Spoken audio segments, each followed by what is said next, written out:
तो आप सभी का स्वागत है देवेंद्र क्लासेस यूट्यूब चैनल में। उम्मीद है कि आप शानदार तरीके से पढ़ रहे होंगे और मेहनत करते रहिए, पढ़ते रहिए पूरी ईमानदारी के साथ।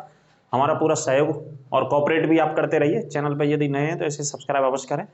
यदि आप हमारे साथ पुराने हैं तो क्लास को ज़्यादा से ज़्यादा शेयर करें और लाइक करना ना भूलें। आज का टॉपिक है हमारा, आपने देख लिया होगा टाइटल से, फिर भी हम आपको एक बार जानकारी दे देते हैं। टॉपिक का नाम ईस्ट इंडिया कंपनी है। ईस्ट इंडिया कंपनी के बारे में पढ़ेंगे। ईस्ट का मतलब होता है पूर्व की दिशा, और इंडिया का मतलब भारत, या भारत का मतलब इंडिया। आप समझ ही रहे हैं, विवाद चल रहा है दोनों नामों पर। इंडिया दैट इज भारत, ये संविधान के आर्टिकल 1 में भी लिखा हुआ है। इंडिया जो कि भारत है, ऐसा आर्टिकल 1 में लिखा है। तो ईस्ट इंडिया के बारे में हम बात करने चल रहे हैं। ये कंपनी थी। इस कंपनी की स्थापना इंग्लैंड में हुई थी। कहां पे हुई थी भैया? इंग्लैंड में। ध्यान से सुनो, आराम से नोट करते चलना, फिर मैं बताऊंगा। अभी बोर्ड पे लिखा है मैंने, उन पॉइंटों को लिखा है जो सबसे ज्यादा एग्जाम्स में पूछे ईस्ट इंडिया कंपनी से। तो इंग्लैंड में इसकी स्थापना हुई थी 1599 में, मतलब 1600 से एक वर्ष पहले 1599 में इसकी एक स्थापना करी गई एक व्यक्ति के द्वारा, वहां के द्वारा। लेकिन 1600 ईस्वी में वहां की महारानी एलिजाबेथ प्रथम टेलर के द्वारा इसे अनुमति मिली भारत में 15 साल व्यापार के लिए। अच्छा, भारत तो हम पढ़ते ही हैं, क्योंकि भारत पढ़ते आ रहे हैं और भारत के हिसाब से प्रश्न भी पूछा जाता है। वहां पर यह भी लिखा है पुस्तकों के भीतर कि पूर्व में व्यापार करने की अनुमति मिली थी। उसमें भारत स्पेशली देश नहीं था। पूर्व में, पूर्वी दिशा में, ईस्ट में, ईस्ट डायरेक्शन में जो भी कंट्री होंगे उनमें व्यापार करने की अनुमति दी गई थी। कितने वर्षों के लिए? 15 वर्षों के लिए। तो ईस्ट इंडिया कंपनी के लोग जब भारत आए थे, भारत आने से पहले ये जावा भी गए, सुमात्रा भी गए, इंडोनेशिया के कई आइलैंड्स पे होते हुए जे तब भारत आए थे। इस तरीके से इसकी पूरी एक चक्र है ईस्ट इंडिया कंपनी का। भारत में आए, और भारत में उस समय मुगलों का दौर था, मुगलों का शासक था, मुगलों का शासन चल रहा था उस समय। भारत में अलग अलग शासक थे जो अलग अलग समय पे आते गए और जाते गए, अलग अलग समय पे उनके उत्तराधिकारी आए। तो इधर ईस्ट इंडिया कंपनी भारत में व्यापार करने आई थी, और उधर उत्तर भारत में किनका शासन चल रहा था? नॉर्थ इंडिया में खासतौर पर मुगलों का साम्राज्य था, यह वंश था मुगलों का पूरा मुगल डायनेस्टी भारत पर शासन कर रही थी। आप ऐसे समझ लीजिए, ठीक है। इसी वजह से जोड़ करके प्रश्न पूछे जाते हैं कि तब ईस्ट इंडिया कंपनी की लंदन में स्थापना हुई, उस समय भारत का मुगल शासक कौन था? ईस्ट इंडिया कंपनी के तहत पहला अंग्रेज आने वाला भारत में, उस समय कौन सा मुगल शासक था? दूसरा जो अंग्रेज आया था उस समय मुगल शासक कौन था? पहली फैक्ट्री जब बनी उस समय मुगल शासक कौन था? तो इस प्रकार के प्रश्न पूछे जाते हैं। अच्छा देखो, अंग्रेजों का उद्देश्य 15 वर्षों के लिए था यहाँ पे, और 15 वर्षों के लिए ईस्ट इंडिया कंपनी का उद्देश्य था भाई साहब भारत में व्यापार करना, सिर्फ और सिर्फ व्यापार करना, ना कि भौगोलिक स्थानों को या भौगोलिक स्थिति को अपने अंदर, अपने अधिग्रहण में लेना। ऐसी कोई मंशा नहीं थी, कोई स्थिति नहीं थी, कोई विचार नहीं था ईस्ट इंडिया कंपनी का। लेकिन धीरे धीरे 17वीं शताब्दी में जैसे ईस्ट इंडिया कंपनी पहुंचती है, 17वीं का मतलब है 1600 में स्थापना होती है, 1600 से 1700 में चलेंगे तो कितने साल निकलेंगे सर? 100 साल। जैसे जैसे 100 साल धीमे धीमे बीतती गई, उनका व्यापार बढ़ता गया, तो उनकी दिलचस्पी, ईस्ट इंडिया वालों की दिलचस्पी, बोले तो अंग्रेजों की दिलचस्पी किस चीज में दिलचस्पी बढ़ गई? व्यापार तो चल ही रहा था, पैसे तो कमा रहे थे, अलग अलग फैक्ट्री भारत के अलग अलग स्थानों पे स्थापित करके। मैं अभी लिखाऊंगा आपको, उनको नोट कर लेना, वो कई बार एग्जाम्स में पूछी गई हैं। कौन कौन सी फैक्ट्री है? आमतौर पर कपड़े का सबसे ज्यादा व्यापार किया था इन्होंने, और उसी एक इलाके में या बेल्ट में इन्होंने फैक्ट्री स्थापित करी जहां पे कपड़े का उत्पादन होता है। उस समय भी होता था और आज भी होता है बहुत बड़े पैमाने पर। तो 17वीं के उत्तरार्ध में, 17वीं शताब्दी के उत्तरार्ध में, उत्तरार्ध का इन द सेंस ऑफ 17वीं शताब्दी जैसे लगने को थी, जैसे नजदीक जा रहे थे 17वीं शताब्दी के, 16वीं को खत्म करने के बाद, उस समय अंग्रेजों की दिलचस्पी किस चीज में बढ़ गई? भारत की राजनीति में। भारत की राजनीति में हस्तक्षेप करने लग गए, दखलंदाजी देने लग गए मुगल शासकों के साथ, या अलग अलग स्थानीय जो स्वतंत्र शासक थे उनके शासकों के कार्यों में हस्तक्षेप करने लग गए। क्योंकि लगातार 101 साल से वो भारत में रह रहे थे, भारत में रह करके पैसा कमा लिया, व्यापार कर लिया उन्होंने बहुत बड़े पैमाने तक। यहाँ से फैक्ट्रियों में कच्चा माल लेकर के यहाँ कपड़े वगैरह, गद्दे वगैरह, जो भी चीजें बनाते थे और विदेशों में, दूसरे देशों में बेचा करते थे। बहुत बड़े मुनाफे पे बेचा करते थे, आप ऐसे समझ लीजिए, बहुत बड़ा पैसा कमाते थे व्यापार करके। तो आए थे व्यापार करने, लेकिन धीमे धीमे जैसे ही 100 साल इनको खत्म होने को आई, तो किस में दिलचस्पी करने लग गए लोग? भारत की राजनीति में। और धीमे धीमे राजनीति में ऐसा विस्तार किया उन्होंने, ऐसे दिलचस्पी ली कि धीमे धीमे हस्तक्षेप करके भारत के अलग अलग शासकों के कार्यों में राजनीतिक रूप से भी स्थापित हो गए। और उस 17वीं उत्तरार्ध में, 17वीं शताब्दी के स्टार्टिंग की बात कर रहे हैं। उत्तरार्ध शब्द को बोलते हैं स्टार्टिंग हो रही है, शुभारंभ हो रहा है, श्री गणेश हो रहा है उस वर्ष का, है ना। 17वीं शताब्दी शुरू की बात कर रहे हैं हम।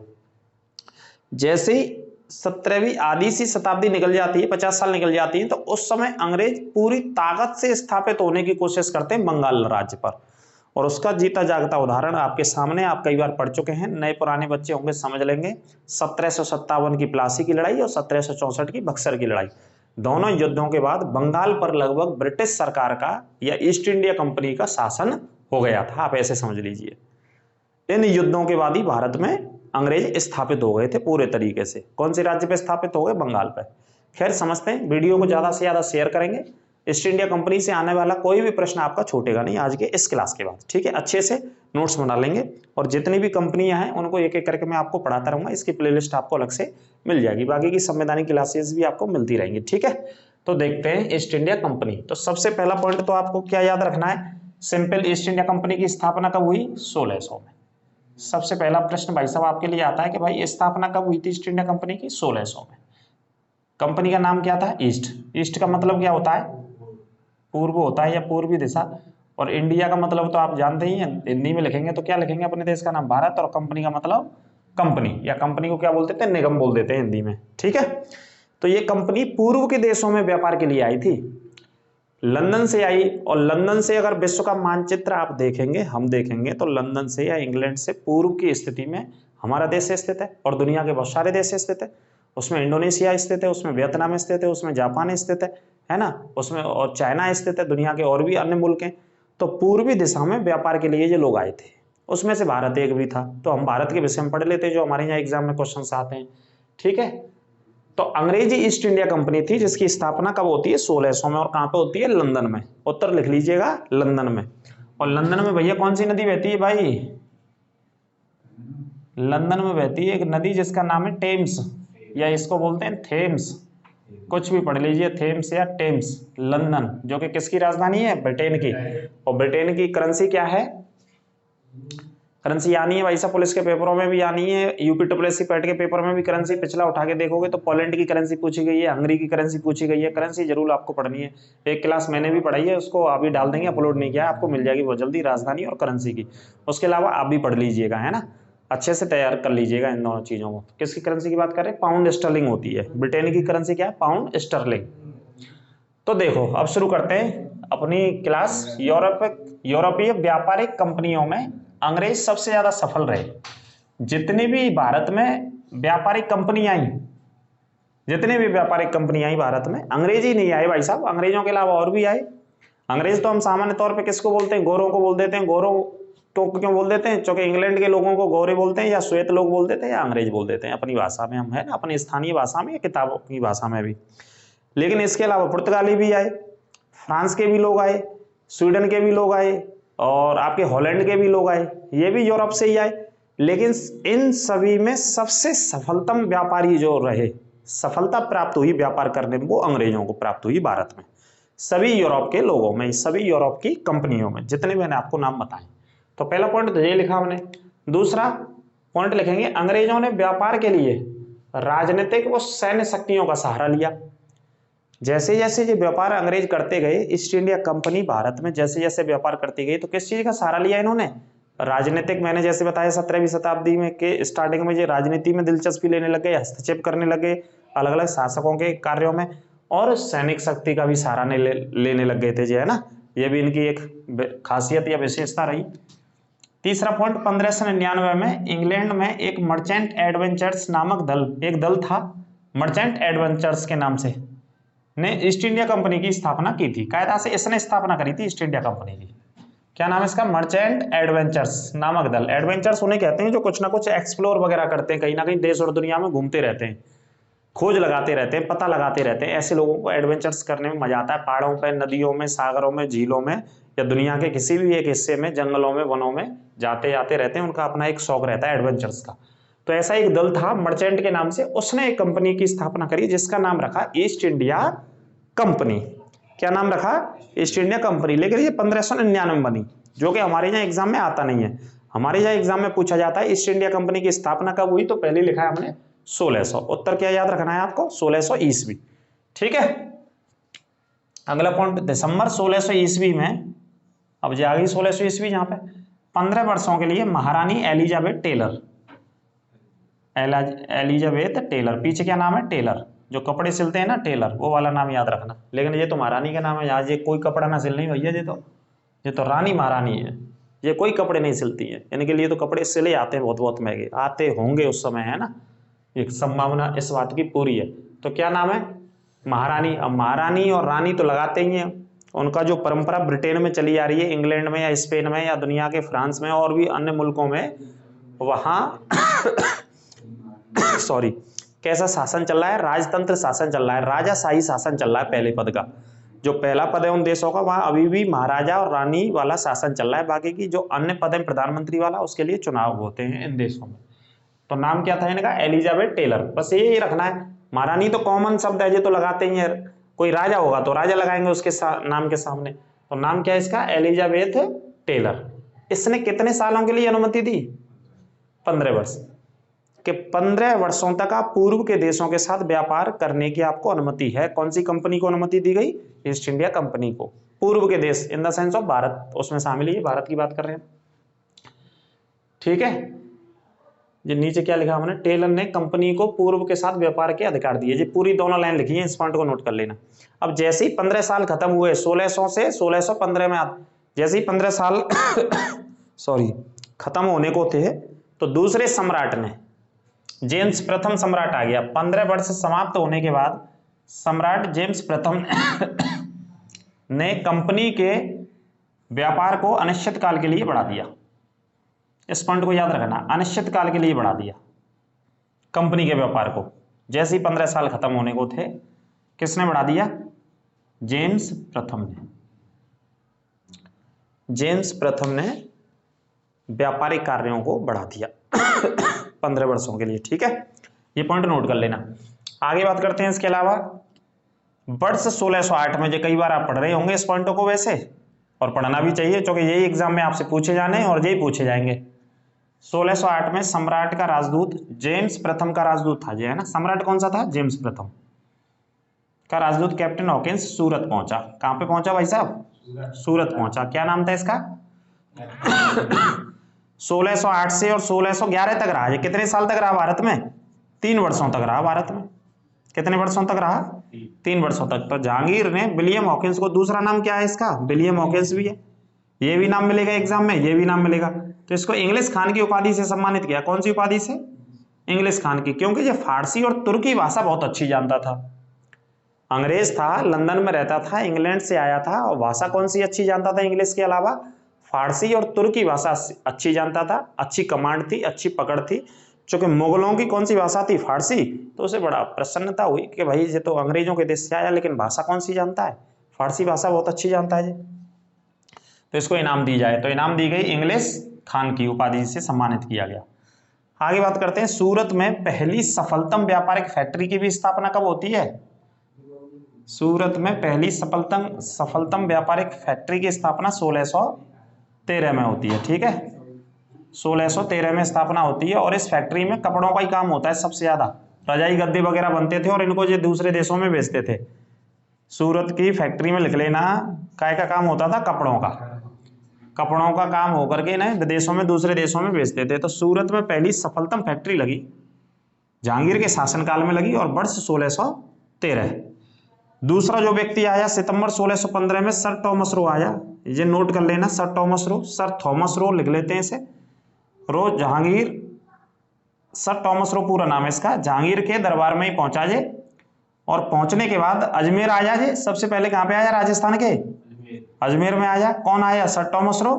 लेकिन अजमेर के बाद जहांगीर से जो मुलाकात होती है वो कहां पे होती है इसकी? आगरा में। लिख लेना, आगरा में सर थॉमस रो की जहांगीर से मुलाकात होती है। पॉइंट नोट कर लेना। ये दोनों लोग आ गए, पहले कैप्टन हॉकिंस आया, फिर कौन आ गया? Sir Thomas Roe. सब ईस्ट इंडिया कंपनी के तहत आ रहे थे भारत में, और भारत में उस समय जो मुगल शासक था उससे अनुमति ले रहे थे व्यापार की। क्योंकि ईस्ट इंडिया कंपनी का उद्देश्य क्या था? पहला क्या उद्देश्य था? किस लिए आई ईस्ट इंडिया कंपनी 15 वर्षों के लिए? व्यापार के लिए। तो व्यापार के लिए बात करते थे कि भाई हमें व्यापार करना है, हमें अनुमति दो, हमें फैक्ट्री बनाने दो। तो फैक्ट्री इन्होंने बनाई। अब बात करते हैं दक्षिण भारत में पहली फैक्ट्री कब खोली अंग्रेजों ने? 1611 में। कहां पे खोली? मछलीपट्टनम में स्थापित किया। मछलीपट्टनम कहां है? आंध्र प्रदेश में। ब्रैकेट में राज्य लिख लेना, आंध्र प्रदेश। आपसे पूछा जाए कि भाई ईस्ट इंडिया कंपनी ने या अंग्रेजों ने पहली दक्षिण भारत की फैक्ट्री कहां पे स्थापित की? तो पहली दक्षिण भारत की फैक्ट्री आंध्र प्रदेश के बिल्कुल बंगाल की खाड़ी से लगे हुए हिस्सा है जिसका नाम है मछलीपट्टनम, जो कि एक बंदरगाह भी है, वहां पे सबसे पहले स्थापित की।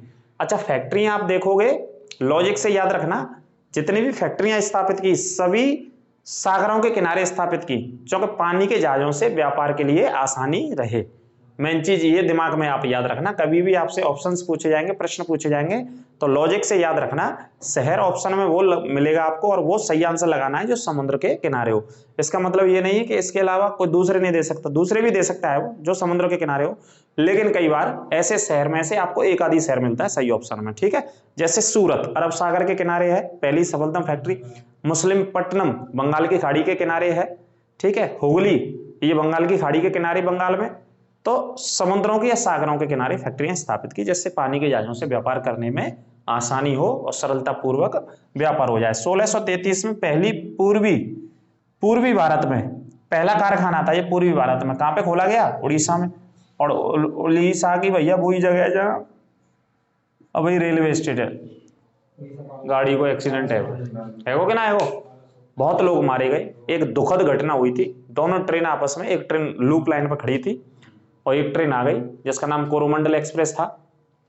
कोरोमंडल एक्सप्रेस उस लूप लाइन पे आके मालगाड़ी से भिड़ गई और बहुत सारे लोग उसमें मारे गए, 1800 के समथिंग उस समय उस ट्रेन में सवार कर रहे थे व्यक्ति, और जब टकरा गई तो उसके जो ट्रैक था 3 या 4 ट्रैक थे उस बालासोर जिले में उड़ीसा के भीतर, तो उधर से एक और ट्रेन आ रही थी दूसरे रूट से, इसका नाम यशवंतपुर चौहाड़ एक्सप्रेस करके कुछ ऐसे था, यशवंतपुर एक्सप्रेस के नाम से, क्योंकि डिब्बे उसके सभी पटरियों पर बिखर गए तो वो उस डिब्बे से टकरा गई उधर से आने वाली गाड़ी, तो उसमें भी सवारी यात्रा कर रही थी, तो इस प्रकार से एक दुखद घटना हो गई। लेकिन सबसे ज्यादा यात्री मारे गए कोरोमंडल एक्सप्रेस के।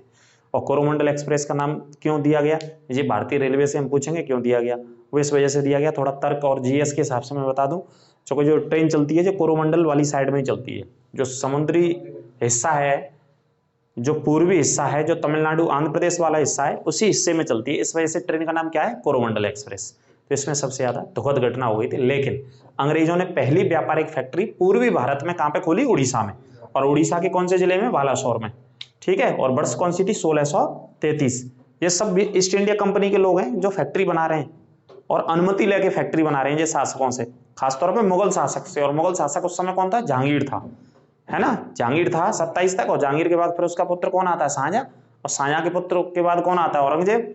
इन लोगों से लगातार संवाद रहता है, इन लोगों का, कौन से लोगों का? ईस्ट इंडिया कंपनी वालों का। अनुमति लेते हैं और व्यापार करते हैं। आगे देखो 1639 में एक फ्रांसिस डे नामक अंग्रेज है, इसका नाम लिख लेना, क्या नाम है इसका? फ्रांसिस डे नामक अंग्रेज ने चंद्रगिरी एक दक्षिण भारत में जगह है, चंद्रगिरी के राजा से मद्रास को पट्टे पर लिया, जैसे पट्टे पर लेते हैं भैया खेत प्लॉट, तो पट्टे पर लिया और यहीं पे बाद में क्या बनाया? फोर्ट सेंट जॉर्ज की स्थापना करी, यहीं पे स्थापना करी है ना। किसको लिया पट्टे पर? मद्रास को। कब लिया? 1639 में। किसने लिया? फ्रांसिस डे ने। और प्रश्न आता है कि मद्रास की स्थापना किसने करी, तो यही आंसर आता है। मद्रास की स्थापना करने वाला भी व्यक्ति कौन था? अंग्रेज, फ्रांसिस डे। कौन सी वर्ष में? 1639 में। ये भी नोट कर लेना आप, ठीक है। इसको पहले पट्टे पर लिया, फिर यहाँ शासन किया, फिर वास्तविक संस्थापक के रूप में फ्रांसिस डे को ही मानते हैं कि भैया इसी ने बसाया। क्या बसाया इसने भैया? मद्रास को। मद्रास को किसने बसाया? फ्रांसिस डे ने बसाया मद्रास को, ठीक है। नोट करते चलना, कोई दिक्कत सक समस्या हो तो कमेंट करके पूछ सकते हैं और क्लास को ज्यादा से ज्यादा शेयर करें। 1661 में अगला पॉइंट क्या रहता है कि भाई मैंने जैसे बताया कि भाई अंग्रेज ही तो अकेले ना आए जो व्यापार करने आए, व्यापार करने भारत में अन्य लोग भी आए। व्यापार करने के लिए भारत में और भी अलग अलग कंपनियां थी, जैसे पुर्तगाली भी थे भारत में, व्यापार करने आए उस समय जब अंग्रेज थे। पुर्तगाली भी अपना व्यापार कर रहे थे। दक्षिण भारत से मसालों का सबसे ज्यादा व्यापार किया इन्होंने, और अंग्रेजों ने कपड़ों का सबसे ज्यादा व्यापार किया भारत में। कपड़ों के लिए फैक्ट्रियों को स्थापित किया अंग्रेजों ने सबसे ज्यादा, अन्य देशों में बेचने के लिए, भेजने के लिए। तो इसी के चलते दोनों शक्तियां आपस में टकराने लग गई कई बार, पुर्तगाली अंग्रेजों से और अंग्रेज पुर्तगालियों से, क्योंकि अंग्रेजों को पुर्तगाली पसंद नहीं, कैसे सॉरी व्यापार कर रहे हैं, और पुर्तगालियों को अंग्रेजों की शक्ति पसंद नहीं है, तो टकराव हो रहा है। तो टकराव को शांत किया गया।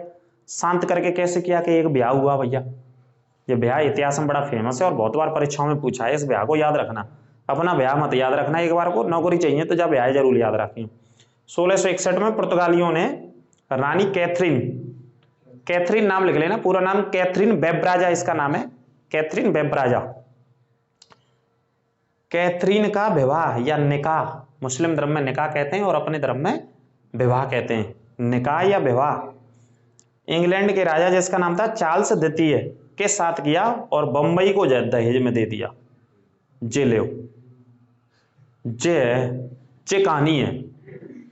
आजकल का होता है साइकिल के ऊपर लड़ पड़ते हैं, मोटरसाइकिल के ऊपर लड़ पड़ते हैं, बुलेट के ऊपर लड़ पड़ते हैं, मतलब लड़ पड़ते हैं कछु ना कछु कुल मिला के। और उन सब के लिए एक ही शब्द है, जैसे बोलते हैं एक शब्द में दहेज के ऊपर लड़ पड़ते हैं, ठीक है। और दहेज को खत्म करने के लिए हमारी सरकारों ने एक कानून बनाया, कानून 1961 में बन चुका है भारत में। भारत में 1961 से लागू है कि दहेज प्रथा को समाप्त किया जाए। समाप्त हो नहीं पाई अभी तक। जो भारत की विडंबना है या नेताओं की विडंबना है या हमारे कानून की, किस तरीके से कानून लागू करते हैं पे खुद नेता ही ध्यान नहीं देते। क्योंकि जो कानून बनाया लोकसभा के अंदर नेताओं ने, और नेता ही जब अपनी लड़की या लड़कियों की जो शादी करते हैं वो फिर कैश में और चेक में लेते हैं पैसे। वो हमारी तो इस तरह ना लेते मोटरसाइकिल और वो खाट फाटने और लिया ऐसे ना लेते। बिना कि 5 स्टार होटल्स में शादी होती है और वो रुपया काय में लेते हैं, चेक में लेते हैं। चेक में भी साइन कर देते हैं कि जी लो साहब चेक बुक लाओ बैंक की, कर लो 5-7 करोड़ रुपया के साइन करने। ऐसे होता है। जिन्होंने कानून बनाया वही उल्लंघन करते हैं, तो आम जनता क्यों नहीं उल्लंघन करेगी फिर उसका, है ना। तो दहेज के लिए रोकने के लिए कानून भी है, लेकिन 1961 में बना है, 1961 में।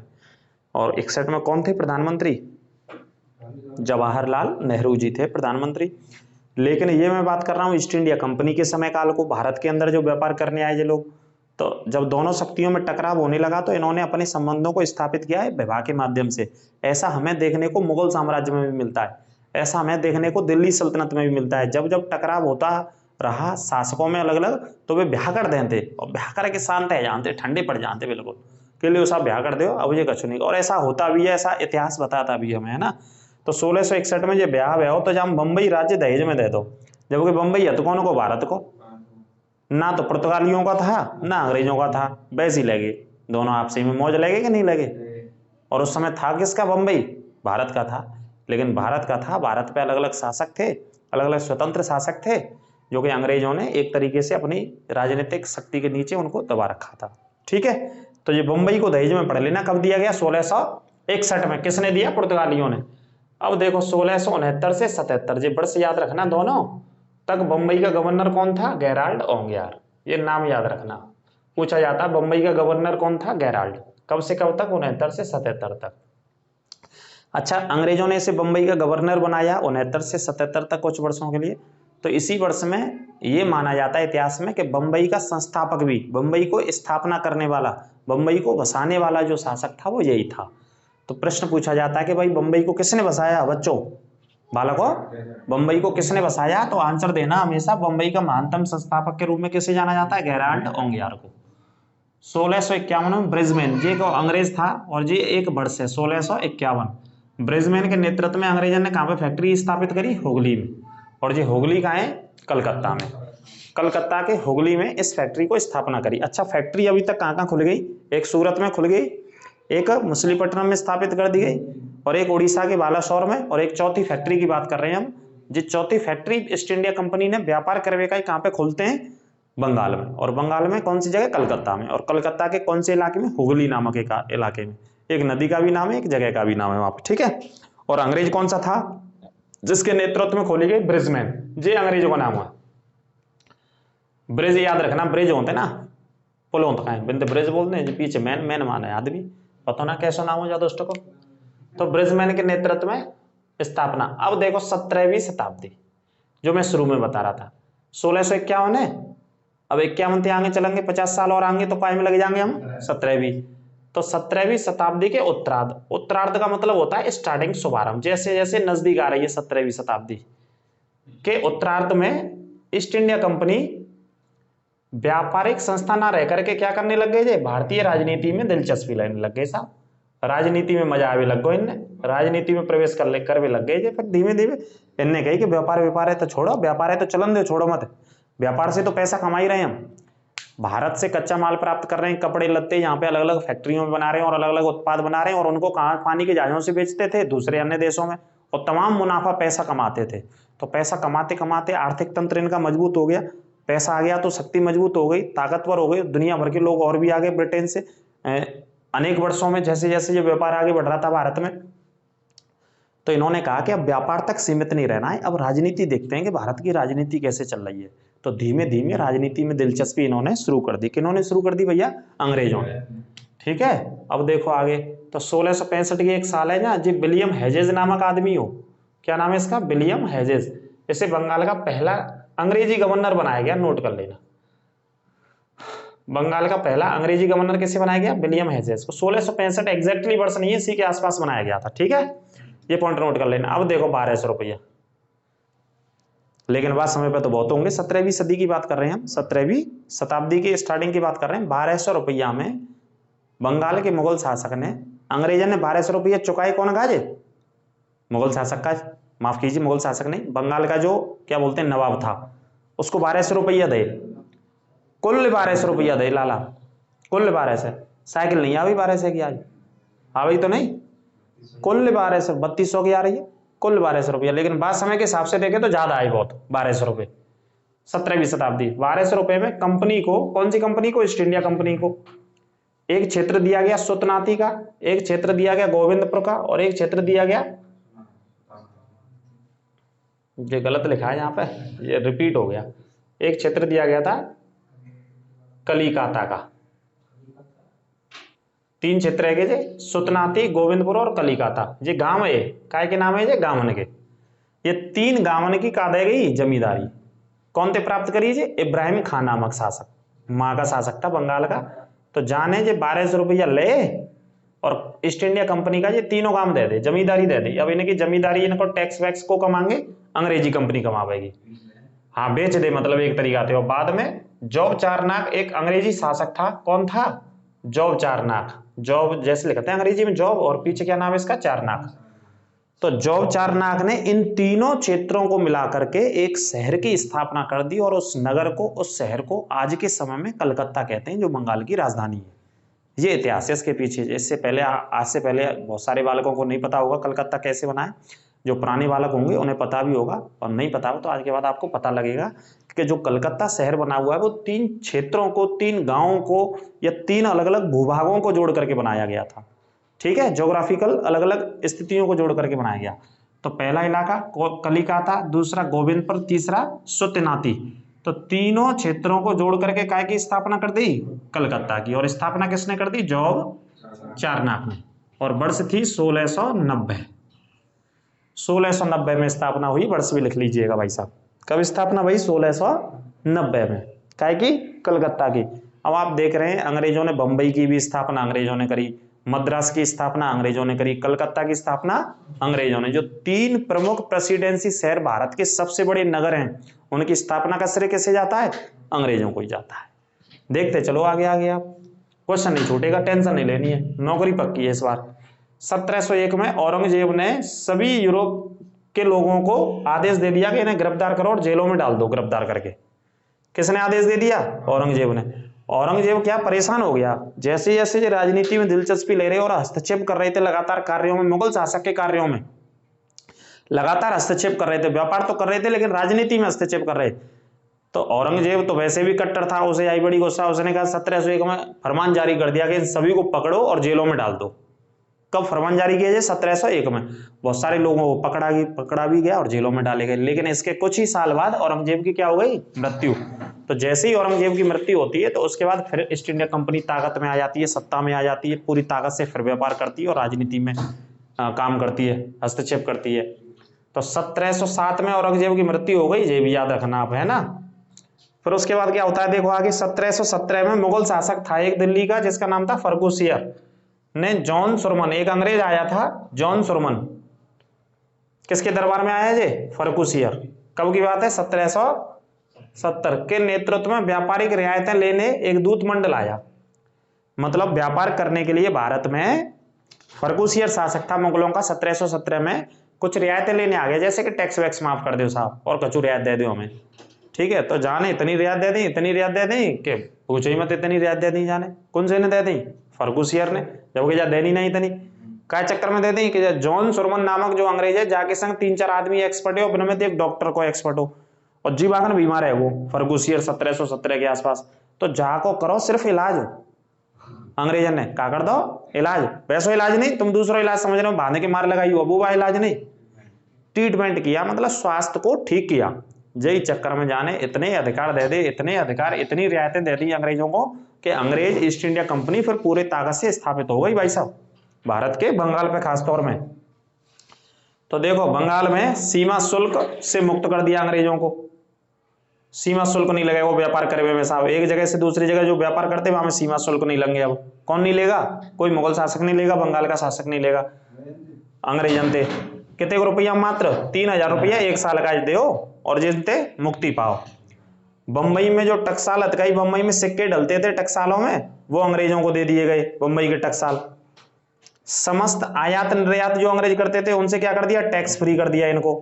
अब बताओ कचू रहेगा, जब इतने ही रियायतें दे दी अंग्रेजों को, ईस्ट इंडिया कंपनी को दे दी, किसने, फर्गुसियर ने, तो क्या रह गया, कुछ नहीं रहा। बंबई के टकसाल भी दे दी, व्यापार से मुक्त कर दिया, सीमा शुल्क से मुक्त कर दिया इनको, ठीक है। लेकिन उस समय बंगाल का नवाब कौन था, मुर्शिद कुली खान, ये था बंगाल का नवाब उस समय।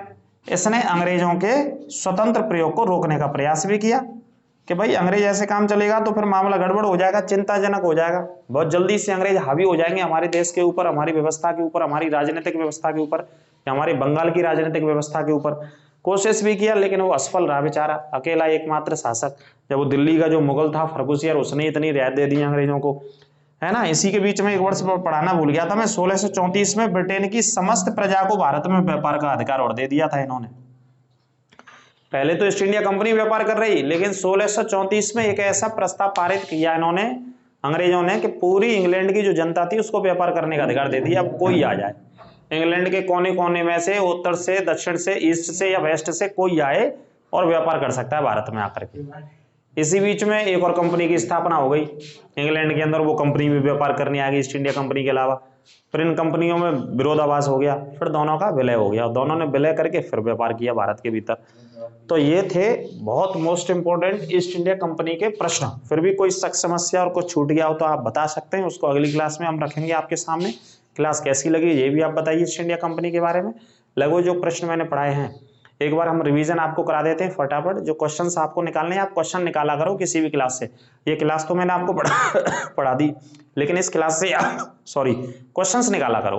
क्वेश्चन कैसे निकालेंगे, आपसे पूछा जाएगा ईस्ट इंडिया कंपनी की स्थापना कब हुई, बताओ भाई कब हुई स्थापना, 1600 में, ठीक है। ईस्ट इंडिया कंपनी कौन से देश से भारत में आई, इंग्लैंड से आई थी, वहां की राजधानी लंदन से आई थी। लंदन कौन सी नदी के तट पर बसा हुआ है, टेम्स नदी के तट पर बसा हुआ है, ठीक है। कितने वर्षों के लिए व्यापार की अनुमति दी गई, तो 15 वर्षों के व्यापार के लिए अनुमति दी गई। कौन सी महारानी ने अनुमति दी थी भारत में व्यापार करने की, तो सिंपल ये है कि याद रखो एलिजाबेथ टेलर, बस यही नाम याद रखो। महारानी तो कॉमन नाम होता है, ये जो महारानी होगी एलिजाबेथ टेलर। फिर जैसे 15 वर्ष व्यापार के लिए खत्म हुए तो किसने व्यापार को बढ़ा दिया, जेम्स प्रथम ने, सम्राट ने। पहला व्यापारिक यात्री जो ईस्ट इंडिया कंपनी के तहत भारत आने वाला था उसका नाम क्या था, कैप्टन हॉकिंस था। दूसरा यात्री कौन था, सर टॉमस रो था। इन दोनों को महत्वपूर्ण पढ़िए आप। पहली फैक्ट्री अंग्रेजों ने कहां पे स्थापना करी, सूरत में, सफलतम फैक्ट्री थी, सूरत की सफलतम फैक्ट्री थी जिसको स्थापित किया सबसे पहले 1613 में, ये पॉइंट याद रखना है। इसके अलावा दक्षिण भारत की पहली फैक्ट्री कौन सी थी, तो दक्षिण भारत की पहली फैक्ट्री थी आंध्र प्रदेश में। और आंध्र प्रदेश के कहां पे स्थापना करी, मुस्लिमपट्टनम में, ये आपको याद रखना है। सॉरी, पूर्वी भारत की पहली फैक्ट्री कौन सी थी, उड़ीसा में, उड़ीसा के कहां पे, बालासोर में, बालासोर में 1633 में।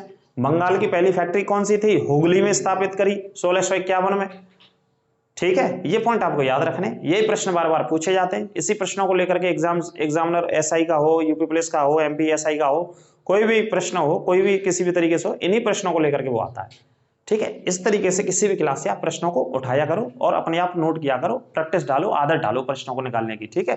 नहीं तो हम लोग तो प्रैक्टिस सेशन लेकर के आते ही आपके लिए कभी ना कभी, है ना। जैसे ये क्लास हो गई, इसके अलावा और 3-4 क्लास पढ़ाएंगे तो सभी के कंबाइंड में क्वेश्चंस करा देंगे जितने प्रश्न पूछे हैं अलग अलग परीक्षाओं में। तो इसी तरीके से चैनल के साथ जुड़े रहिए। चैनल को ज्यादा से ज्यादा सब्सक्राइब करें, शेयर करें और लाइक करना ना भूलें। और अपने स्वास्थ्य का बेहद ख्याल रखें और पूरी ताकत से ईमानदारी से बढ़ते रहिए। और वर्दी आपको हम अब की बार दिलवा करके रहेंगे, ये हमारा मोटो है, ये हमारा आदर्श वाक्य है, ये हमारा लोगो भी है, ये हमारा टाइटल भी है, ये हमारा शीर्षक भी है। आप कुछ भी कह लीजिए, हमारे देवेंद्र क्लासेस चैनल का ऑफलाइन और ऑनलाइन का पूरे विद्यार्थियों के साथ, जैसे जितने सब्सक्राइबर्स हैं हमारे या व्यूअर्स हैं, सभी के साथ इसी ध्येय के साथ, इसी उद्देश्य के साथ हम और हमारी ऑफलाइन टीम, ऑनलाइन में तो हम ही हैं, और हमारे ऑनलाइन के जो भी हमारे साथ काम करते हैं बच्चे, इसी साथ के साथ मेहनत कर रहे हैं कि आपको आने वाली भर्ती में एक एक पद दिलवाना है और एक एक वर्दी आपको दिलवानी है, जो भी आपके इंटरेस्टेड हो, दिल्ली पुलिस, यूपी पुलिस या किसी भी और भी एग्जाम में। ठीक है, तो इसी शब्दों के साथ इस क्लास को यहीं समाप्त करते हैं और आगे क्लास आपको इसी तरीके से मिलती रहेंगी। सभी अपने स्वास्थ्य का ख्याल रखें और आर्टिकल 47 का अवश्य पालन करें।